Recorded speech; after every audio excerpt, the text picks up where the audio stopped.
Mes frères et sœurs, bonjour. Aujourd'hui, j'aimerais vous parler de l'origine des sectes et des hérésies. Il s'agit de la confusion doctrinale pour diminuer la rédemption du Christ. Donc, je vous parlerai des tactiques de Lucifer afin d'anéantir l'œuvre rédemptrice de notre Seigneur Jésus-Christ. En fait, Satan ayant constaté que la doctrine du Christ avait détruit tous ses plans, il inventa des techniques pour saper à la base l'œuvre de rédemption accomplie par Jésus-Christ, par sa mort et sa résurrection.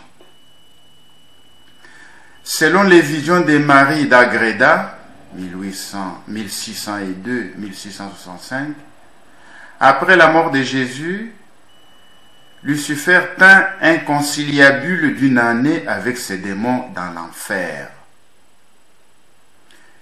Puis Lucifer reconnaît la vertu de Jésus et de sa mère et il dit à ses sujets: « Je l'ai abhorré avant même qu'il prît la chair humaine et j'ai refusé de le reconnaître comme plus digne que moi, de recevoir les adorations de tous en qualité de souverain Seigneur.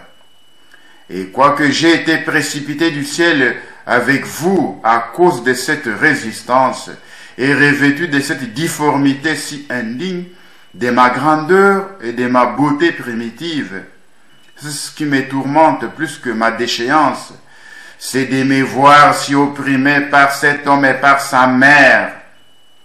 Je les ai cherchés avec une activité infatigable, dès que le premier homme fut créé, pour les détruire ou pour anéantir du moins toutes leurs œuvres et empêcher que personne ne les reconnût pour son Dieu et ne profitât des exemples du Fils et de la mère.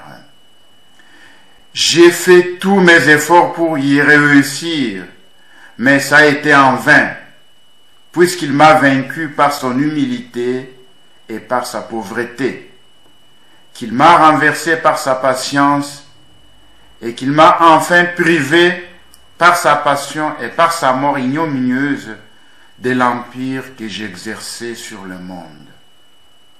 Cela me tourmente tellement que si je pouvais l'arracher de la droite de son père, où il va s'asseoir triomphant, et l'entraîner ensuite avec tous ceux qu'il a rachetés dans les abîmes où nous sommes, je n'en serais pas encore satisfait, et ma fureur ne serait pas encore apaisée.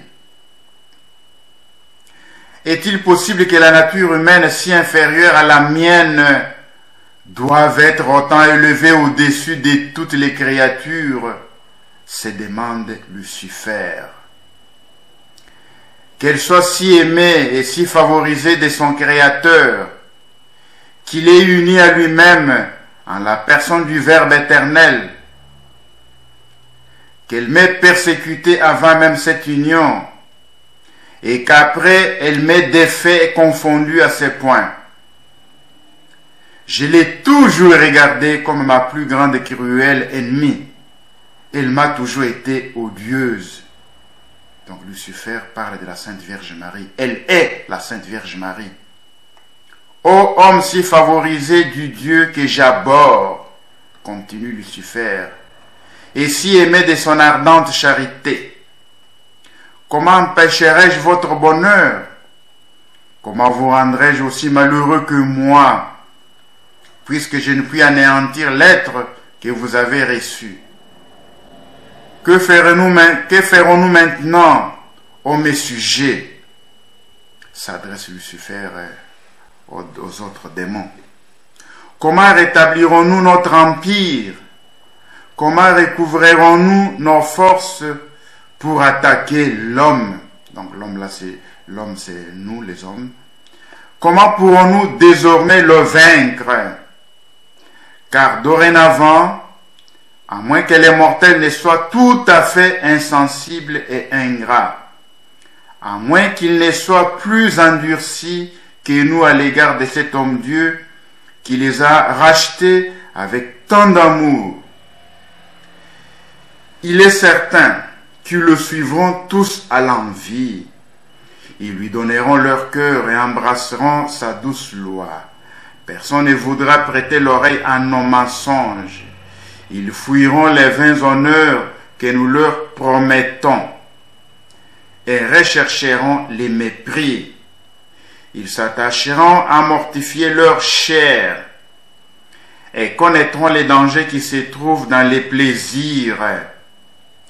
Ils abandonneront les richesses pour embrasser la pauvreté qui a été si honorée de leur maître, et ils dédaigneront tout ce que nous pourrons offrir à leur sens pour imiter leur véritable Rédempteur.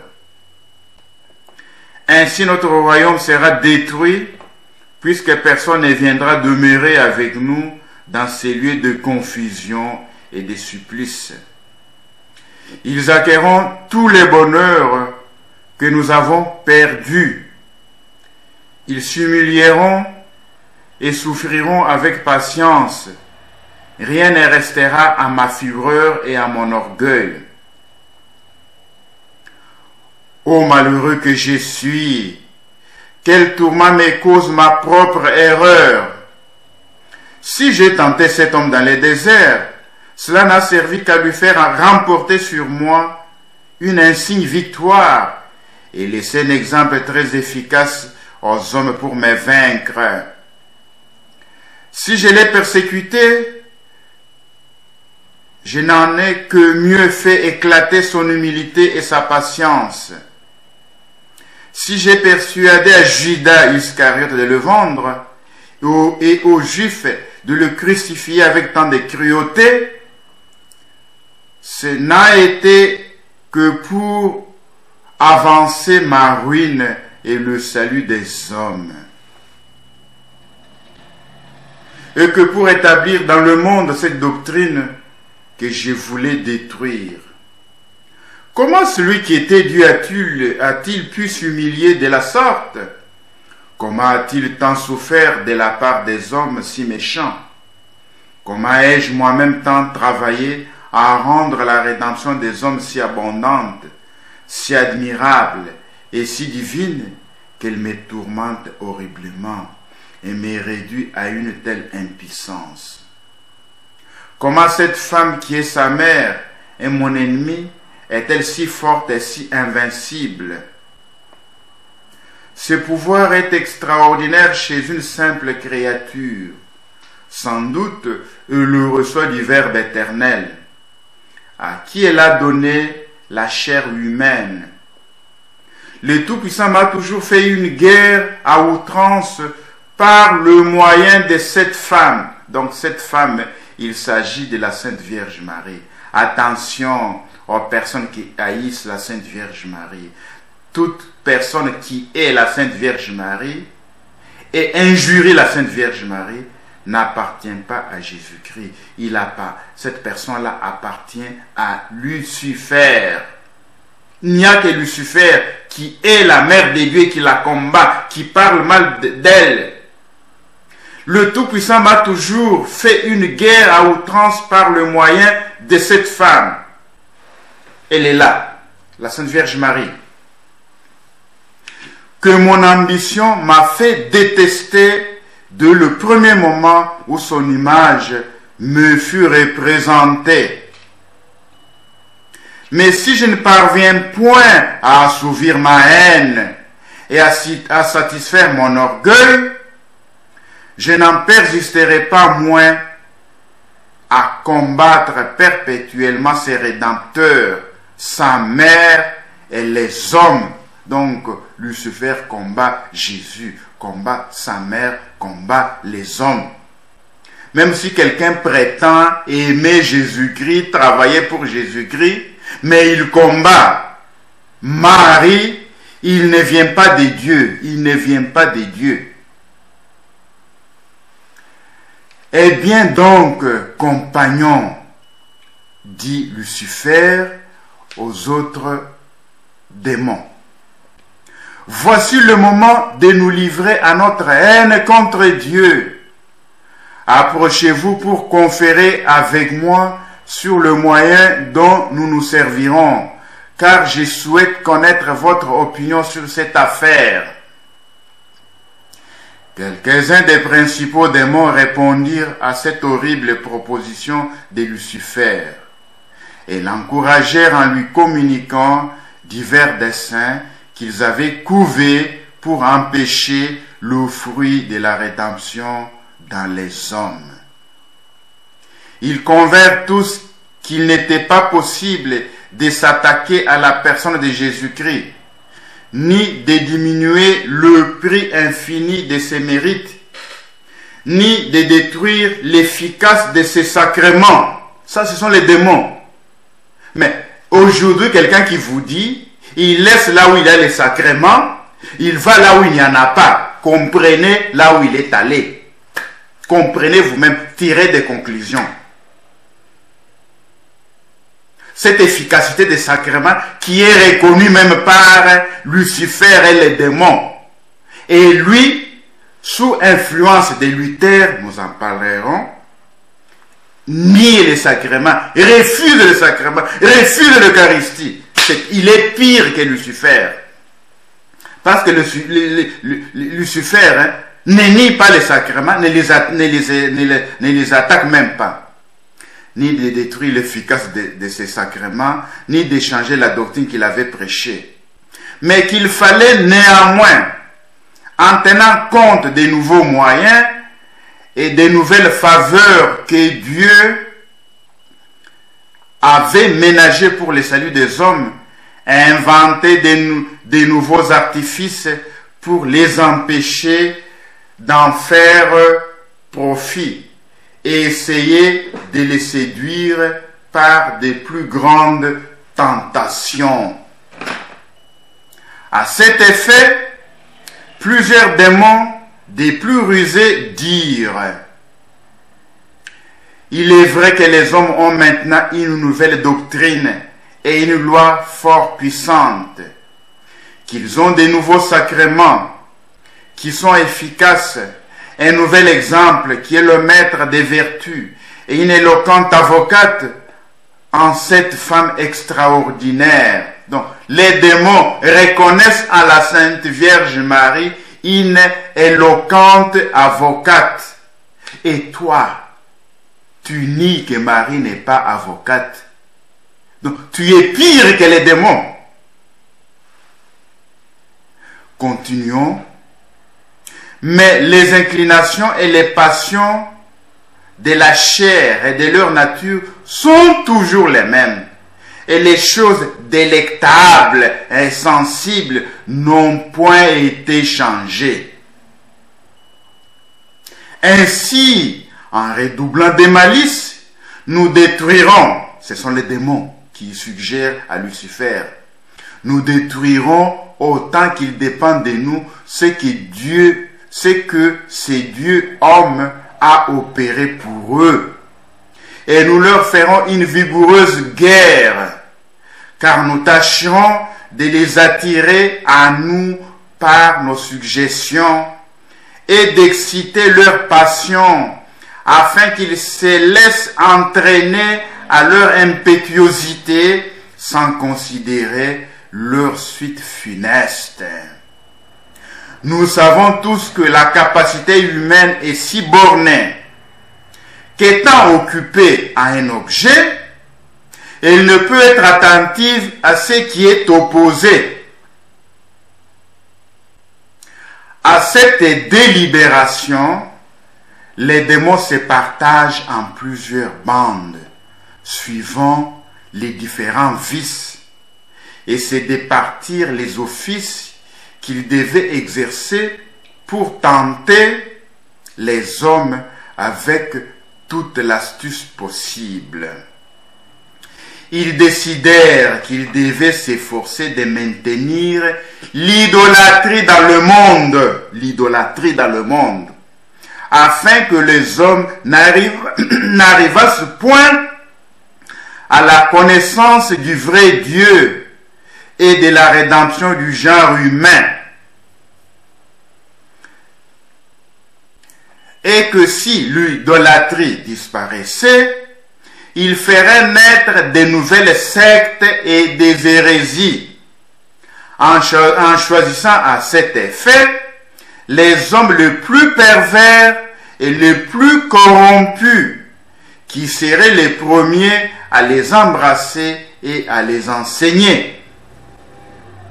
C'est dans ces conciliabules infernales que furent inventées la secte des Mahomet, donc les musulmans, les hérésies d'Arius et des Pélages, des Nestorius,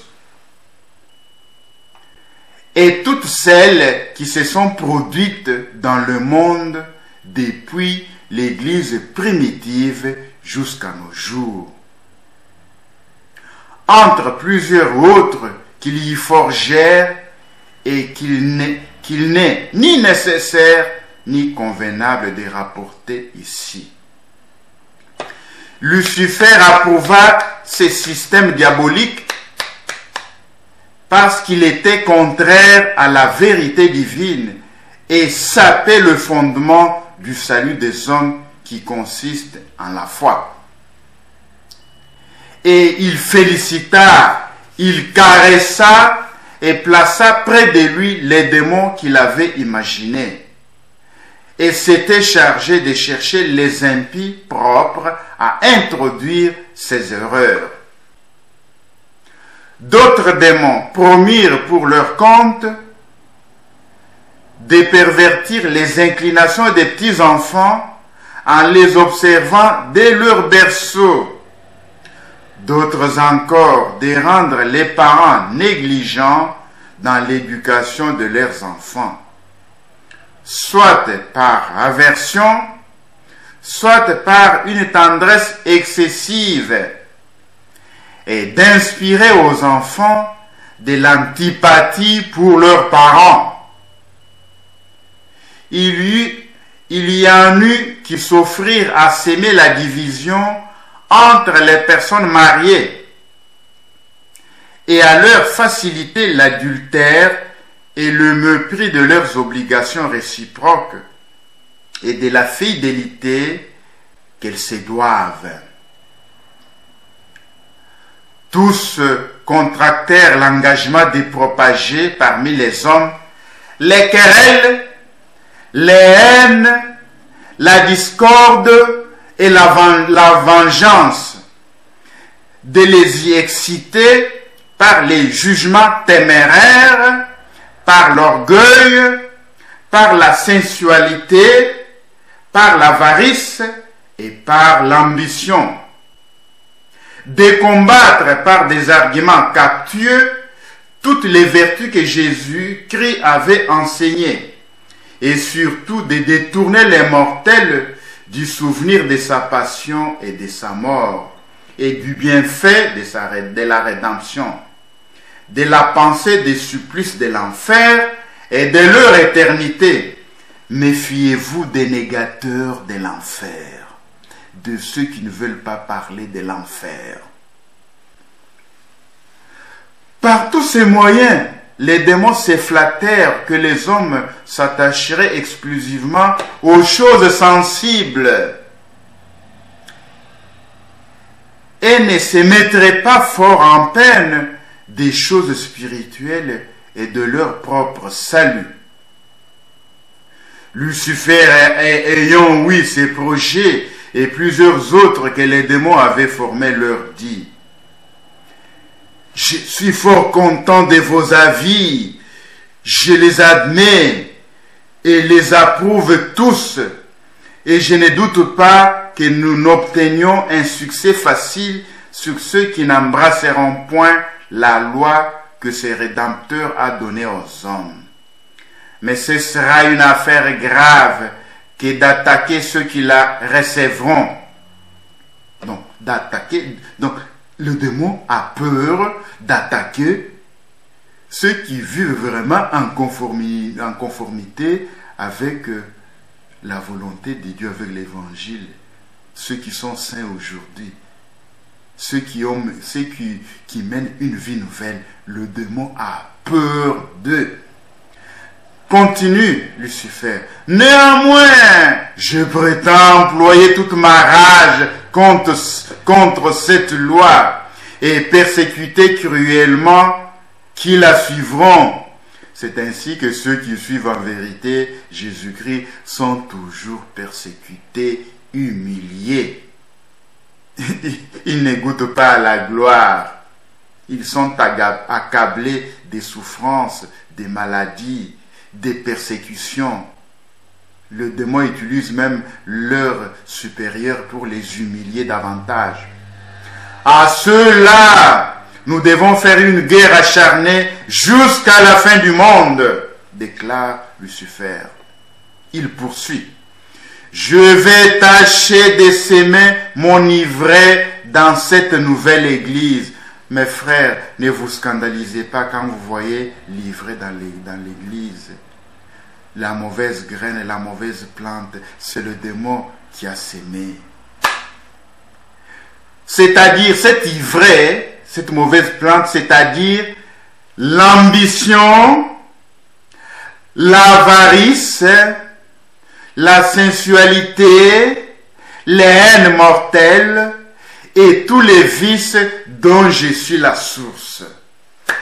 Donc, vous ne vous étonnerez pas de voir les personnes consacrées ambitieux, avares, donc ils aiment l'argent, ils se lancent dans la luxure, donc dans la sensualité, ils ont des haines mortelles entre eux, ils ne s'aiment pas, ils ont encore d'autres vices qu'ils cultivent, et ils vont avant, ils avancent avec ces vices-là.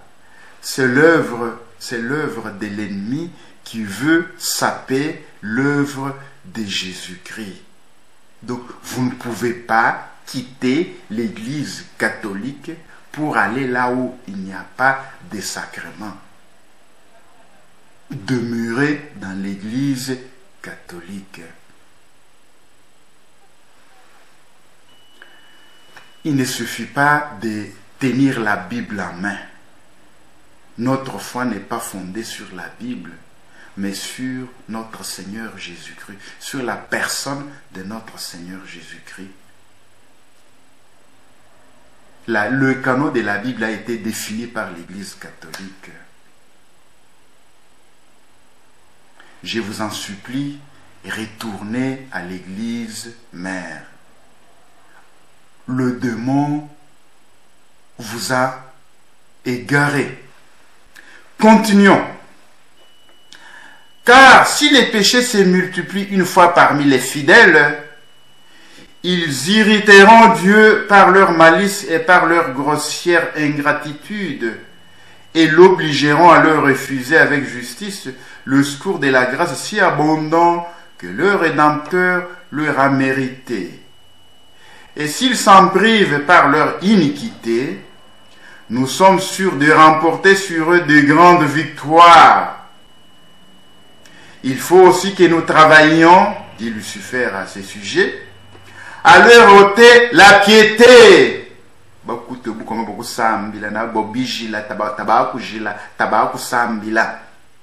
Leur ôter la piété. Même s'ils vont prier, ça sera une prière superficielle.